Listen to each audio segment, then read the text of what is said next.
Dengan adanya perkembangan dalam ilmu biologi, serta kemajuan dalam bidang teknologi, maka lahirlah bioteknologi.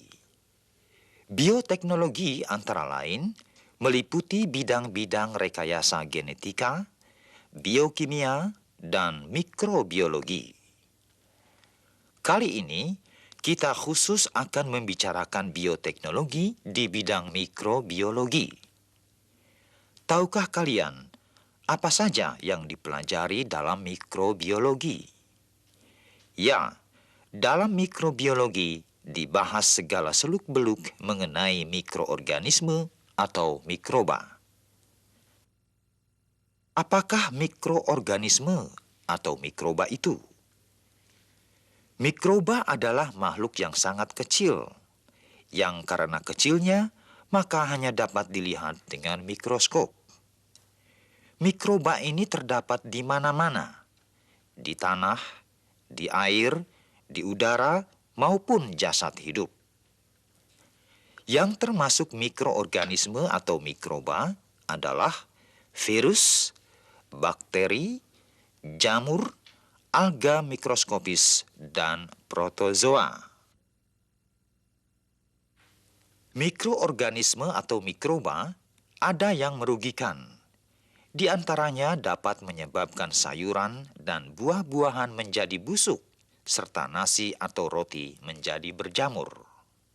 Selain itu, mikroba juga dapat menimbulkan berbagai penyakit, baik pada tumbuhan, hewan, maupun manusia. Misalnya penyakit kuku dan mulut pada hewan ternak, penyakit cacar, panu, tetanus, TBC, dan sebagainya.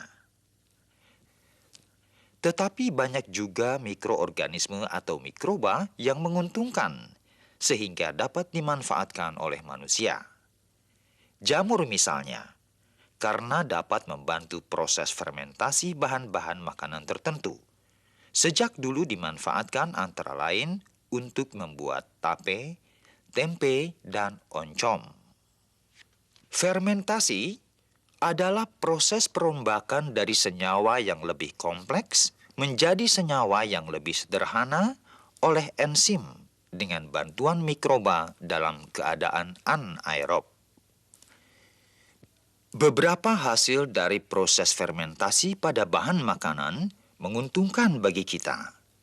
Di antaranya dapat meningkatkan mutu gizi, mutu daya cerna, dan juga mutu daya simpan bahan makanan ini.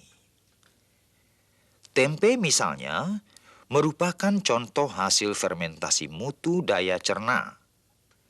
Dalam proses fermentasinya, protein dan lemak di dalam sel-sel kedelai akan dipecah dan amilumnya akan diubah menjadi gula dekstrosa sehingga mudah dicerna oleh perut kita.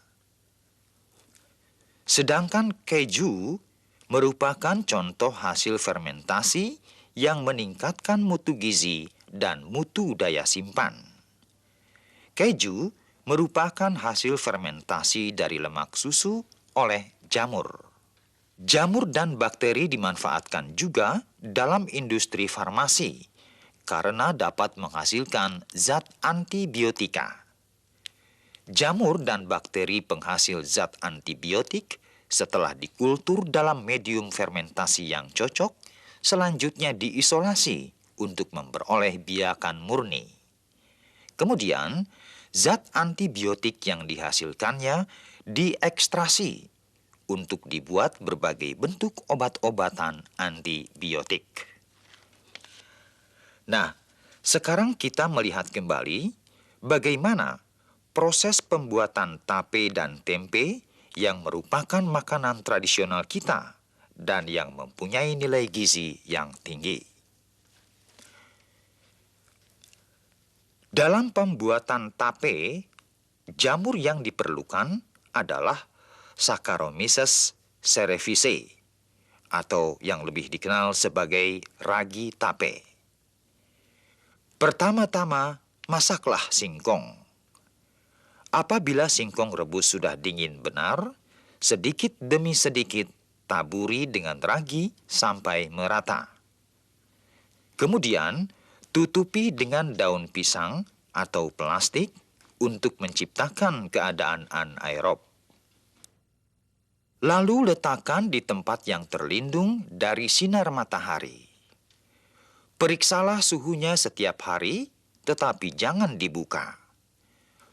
Proses fermentasi yang terjadi dalam pembuatan tape ini adalah perubahan senyawa karbohidrat menjadi senyawa gula dan alkohol. Dalam pembuatan tempe, jamur yang digunakan adalah jenis Rhizopus speciosa. Mula-mula, kedelai dibersihkan dari sampah dan kotoran lainnya. Kemudian, direbus selama kurang lebih 60 menit atau 1 jam. Setelah itu, kedelai yang sudah masak kita angkat sambil ditiriskan, rendam air kembali, dan diamkan selama 1 malam. Setelah perendaman kedelai selama 1 malam, kita pecah-pecahkan kedelai dengan mesin penggiling. Setelah itu, kupas kulitnya dengan cara menggosok-gosoknya dengan tangan. Setelah kulit terlepas dari biji-biji kedelai, pisahkan atau angkat kulit-kulit kedelai dengan alat penyaring. Cuci kembali kacang kedelai sebanyak 3 kali dan tiriskan selama 1 jam. Nah, sekarang saatnya kita memberi ragi. Aduk hingga rata agar ragi tercampur benar. Kemudian, diamkan selama setengah jam. Setelah didiamkan selama setengah jam, lalu dibungkus daun atau plastik untuk menciptakan keadaan anaerob. Jamur Rhizopus akan mengaitkan butir-butir kedelai sehingga menjadi tempe dan membantu mengubah amilum dalam kedelai menjadi senyawa gula dekstrosa dan dapat memecah protein dan lemak dalam sel-sel kedelai. Proses ini membutuhkan waktu kurang lebih 38 sampai 40 jam atau 2 malam. Nah, setelah didiamkan selama 2 malam, proses fermentasi sudah sempurna. Tempe-tempe ini siap dipasarkan untuk dikonsumsi.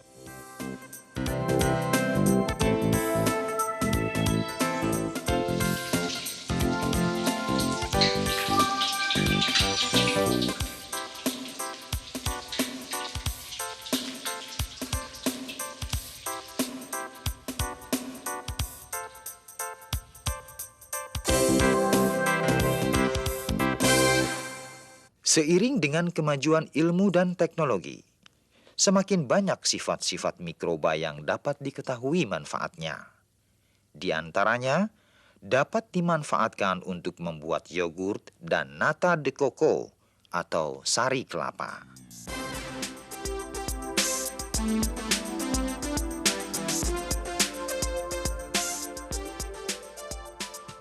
Sekarang kita melihat proses pembuatan yogurt terlebih dahulu.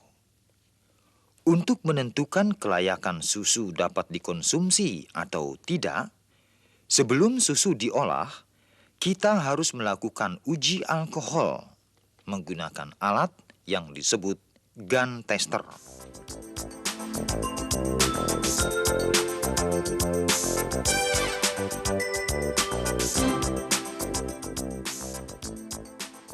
Kemudian, kita periksa juga nilai berat jenis susunya menggunakan alat yang disebut lactodensimeter.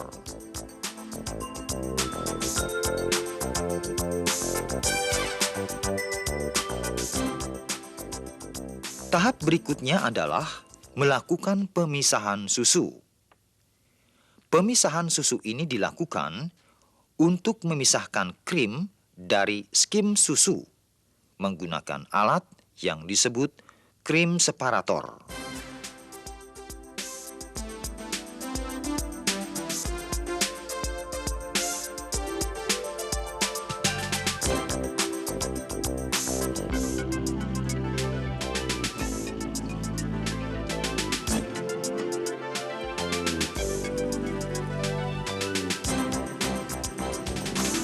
Setelah kita dapatkan skim susunya, panaskan skim susu hingga mencapai suhu 90 derajat Celcius dan dipertahankan selama 15 menit atau volumenya menjadi 2/3 dari volume semula. Tujuan pemanasan skim susu adalah untuk mematikan bakteri pencemar dan meningkatkan sifat nutrisi susu sebagai medium untuk pertumbuhan mikroba di dalam kultur. Sekarang dinginkanlah susu hingga mencapai suhu 42 derajat Celcius, yaitu suhu optimal untuk pertumbuhan kultur starter atau Streptococcus thermophilus dan Lactobacillus bulgaricus. Skim susu sekarang sudah menurun hingga mencapai suhu 42 derajat Celcius. Untuk itu, kita dapat melakukan penambahan starter yang terdiri dari bakteri Streptococcus thermophilus dan Lactobacillus bulgaricus. Ditambahkan atau diinokulasikan pada skim susu sebanyak 2-3% dengan perbandingan 1:1.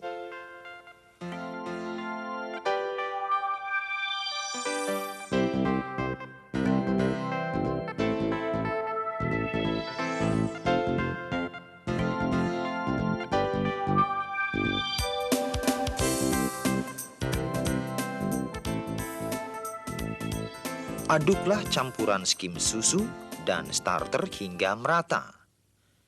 Penambahan starter ini tujuannya adalah agar terjadi proses fermentasi yang menghasilkan asam laktat dari laktosa. Pada mulanya, Lactobacilli tumbuh dominan lebih dahulu dan menghasilkan asam aminoglisin dan listidin yang akan merangsang pertumbuhan streptokokki. Nah, sekarang kita tiba pada tahap pengemasan. Campuran skim susu dan starter tadi dikemas ke dalam gelas atau pengemas yang telah disterilkan. Kemudian diinkubasi atau diperam di dalam inkubator pada suhu 40 derajat Celcius selama 3-5 jam. Atau disimpan pada suhu ruang 37 derajat Celcius selama 20 jam. Setelah proses fermentasi terjadi, yogurt harus disimpan pada suhu dingin atau dalam lemari pendingin, atau dapat juga dibekukan menjadi es.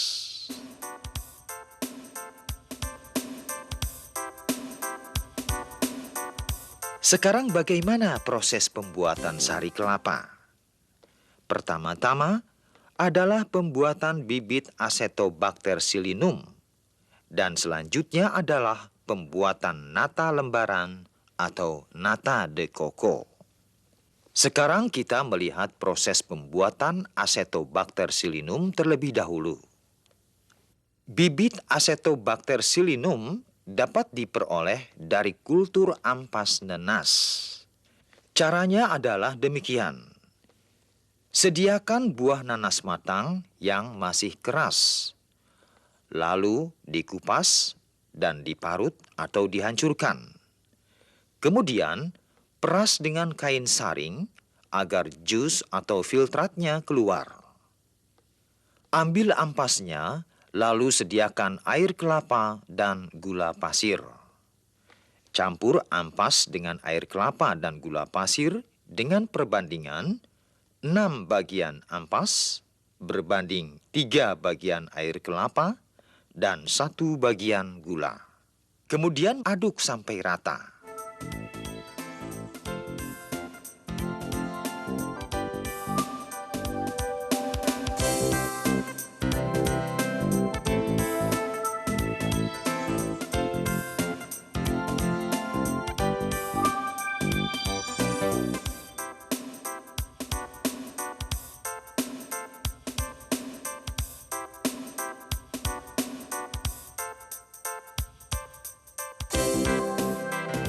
Tutup botol dengan kertas atau kain kasa yang steril. Biarkan selama 2 hingga 3 minggu sampai tumbuh lapisan putih di atasnya. Lapisan putih itulah yang merupakan bibit yang berisi Acetobacter psilynum. Bibit ini dapat dibiarkan menjadi 10 botol bibit yang siap digunakan untuk membuat nata lembaran. Selanjutnya kita persiapkan bahan-bahan untuk membuat nata lembaran, yaitu air kelapa tua, gula pasir, asam cuka, dan urea atau ZA. Proses pembuatannya adalah demikian. Pertama-tama, saring air kelapa tua sebanyak 3 liter dengan kain penyaring yang bersih. Lalu didihkan dalam panci. Setelah mendidih, tambahkan 300 gram gula pasir, 90 ml asam cuka, urea 0,3% atau 9 gram, kemudian dinginkan rebusan air kelapa ini, dan setelah dingin, tuang ke dalam loyang plastik setebal 1 sampai 1,5 cm. Tutup dengan kertas koran yang sudah disterilkan dengan cara menyetrikanya terlebih dahulu. Sekarang dinginkan selama 6 hingga 12 jam. Setelah dingin, masukkan bibit Acetobacter psilynum secara merata pada tiap loyang.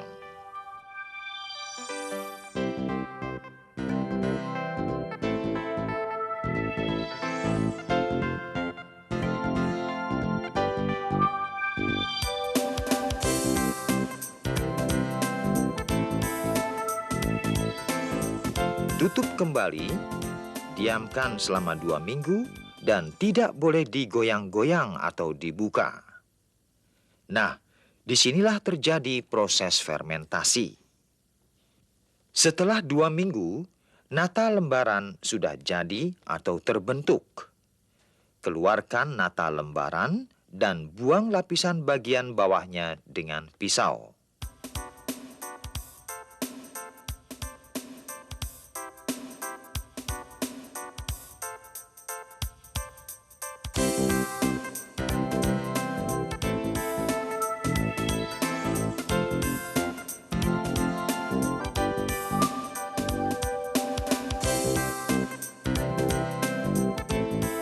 Kemudian, potong-potong sebesar 1 kali 1 cm, cuci bersih, rebus selama lebih kurang 2 jam.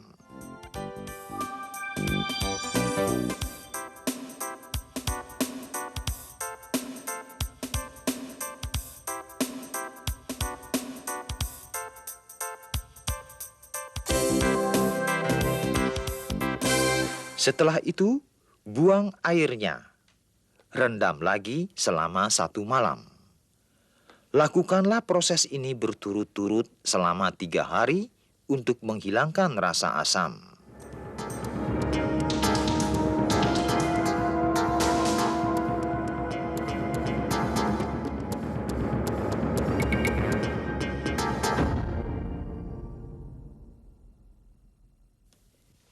Nah, agar makanan yang diperoleh dengan memanfaatkan jasa mikroba, terutama yang pembuatannya dilakukan secara tradisional, dapat meningkat kualitas maupun kuantitasnya, Kita perlu mengembangkan teknologi pengolahan maupun pembuatannya.